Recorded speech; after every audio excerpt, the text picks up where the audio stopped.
Welcome to Tamar Bowling Video Ball Reviews. If you like what we do, please support us by joining our Patreon page.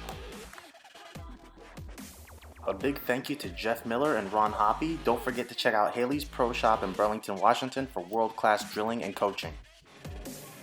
Welcome back, everybody. Today I want to spend a little time comparing three Pearl asymmetrics.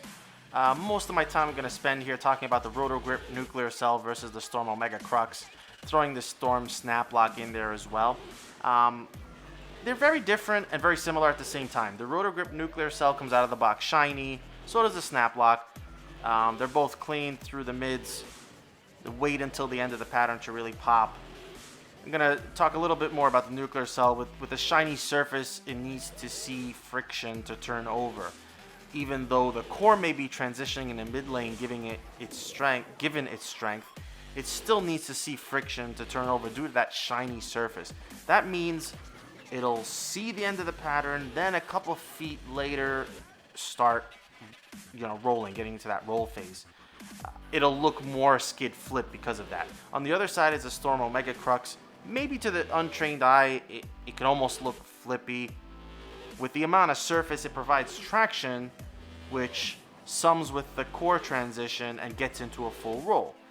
Because it'll start rolling earlier, it is more visibly obvious when it turns over. A really quick look at the snap lock shows that it's much closer to the Nuclear Cell, but even a bit snappier.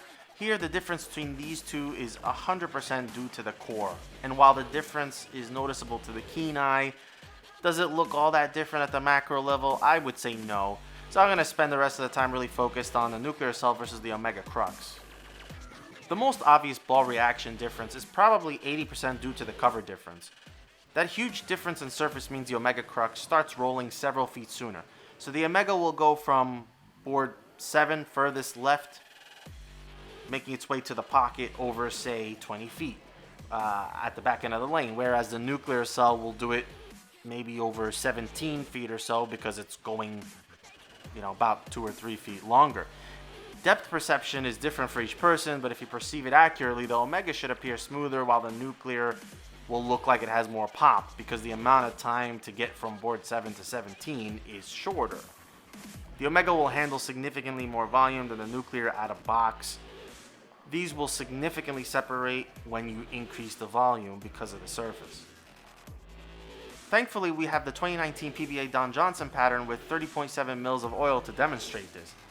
With the Nuclear Cell, while it may look pretty good in these shots, and I threw them particularly well, I had to be in a very specific spot through the fronts and the end of the pattern. Say 13 to 9 was essentially the line, and if I hit 8, I left the flat corner as the ball didn't have the traction to drive through the pocket. I had missed room to 10 down lane to splatter the pins. The Omega Crux was very different. That extra traction meant the normally out of bounds area outside of 8 was actually playable. It's starting before the end of the pattern, so it relies less on the end of the pattern friction than the Nuclear Cell, which really requires it fully.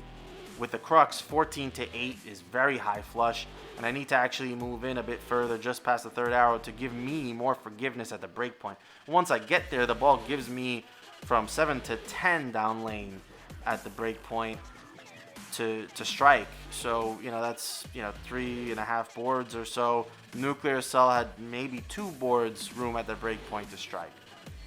Ultimately, regardless of the surface you have, the Omega will always be more rolly and forward than the Nuclear Cell.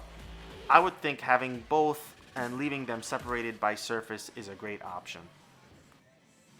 Thanks for watching, and if you don't want to miss any of our videos, don't forget to subscribe and click the notification button.